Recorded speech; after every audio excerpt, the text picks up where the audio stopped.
नमस्कार. या व्हिडिओमध्ये सर्वांचं स्वागत आहे. आजची ऑर्डर आहे हे अलका बेरिंग सेटमध्ये आहे. 2580-25चा अलका बेरिंग सेट आहे सुपर TFTमध्ये म्हणजे सुपर टेफ्लॉनमध्ये. ही जी ऑर्डर आहे ही आपली जात आहे आज बारामतीला. तुम्ही बघू शकता हा पूर्ण अलकाचा एक बॉक्स आहे. 25 पीसची याची स्टँडर्ड पॅकिंग येणार. 25 सेटचा पूर्ण बॉक्स राहतो एक.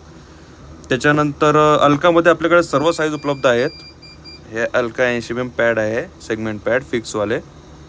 अलकामध्ये आपल्याकडे ही जी सध्या 2580-25 आहे यामध्ये 2590 पण आहेत. त्याच्यानंतर दुसरे रेग्युलर साईज सर्व अवेलेबल आहेत. त्याच्यानंतर कार्बोटेप ग्रॅफाईटमध्ये पण आपल्याकडे सर्व अलकामध्ये अवेलेबल आहेत. तुम्हाला आणखी लिनक्समध्ये जर हवे असेल तर लिनक्समध्ये आपल्याकडे सर्व साईज अवेलेबल आहे. तुम्हाला माहितीच आहे लिनक्समध्ये पण आपल्याकडे न्यू CRI झाले. त्याच्यानंतर टोटल A to Z सर्व कंपन्यांचे सर्व साईज आपल्याकडे बेरिंगमध्ये उपलब्ध आहेत. तुम्हाला ऑर्डर करायची असेल तर तुम्ही आम्हाला व्हॉट्सअपला नक्कीच कॉन्टॅक्ट करा. आम्हाला आपल्या दुकानचे व्हिजिटिंग कार्ड शेअर करा. तुम्हाला पूर्ण इन्फॉर्मेशन मिळून जाणार.